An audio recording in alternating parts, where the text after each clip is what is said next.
So yun guys, no, paalis na sila guys, papunta sila doon sa kabilang church. Then tayo, pinili natin dito lang muna tayo sa dito sa church kasi malamig dito guys. May punong kahoy. Mangga, napalaking punong mangga. May santol. Pag nagugutom tayo, akit na tayo doon sa santol, no? Maraming salamat. Sir. Ayan, palis na sila. Sige, ingat po kayo, ingat. Yung mga kababayan natin to.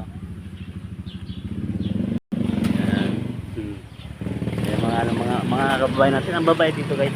Yung mga kababayan natin. Ako makaway sa atin, no? Ayan. Dito tayo nakapag-stay sa Isulan. Yes, Isulan, yes. Isulan. Sa eskwelahan elementary. Yes, may simbahan. So maraming salamat mga kababayan. Ngayon dito lang muna tayo mag-stay, mag-relax. Kasi kahapon very challenges yung rin. Yung paglalakbay natin kahapon.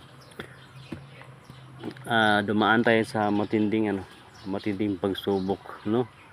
Yung bike natin mga kababayan na nasira, and then lagi nagkakaroon ng pagplat, no? Na hindi nasahan. Sunod ng pagplat, tapos wala tayong mabilhan ng bagong interior, kaya hanggang makarating tayo dito sa Isulan. So dito natin pinapais, puti na lang may mga mababaitin, mga bike shop dito, bikers, no, na tutulungan tayo, inaalalayan tayo mga kabayan. Mahirap pag Tagalog, no? So muna dapat sana nasa Jinsan na tayo kahapon sa Pangasinan province, kaso nagka-aberya yung bike natin. So kaya dito tayo napa-stop over dito sa simbahan. Ayan, no? So maraming salamat dito sa namumulo dito sa simbahan, pastor, elders na pinapatuloy tayo dito. Kasi mahirap naman kung mag-hotel tayo, magla-lodging house, mag-pension house, yung budget natin para diyan, kakailan natin at saka sa maintenance. Kasi mahirap lang tayo guys, hindi tayo mayaman. Yung sabi pa nga nung nakadaan ako sa isang municipality, ang sabi nila, yung pag-loop mo walang kwenta yan, pangit yan, kasi wala kang malaking budget.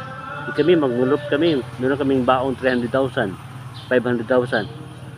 Sabi ko sarili ko,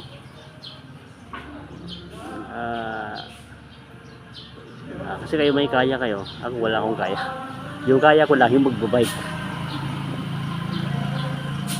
yung may dala naman tayong budget, kaso maliit. So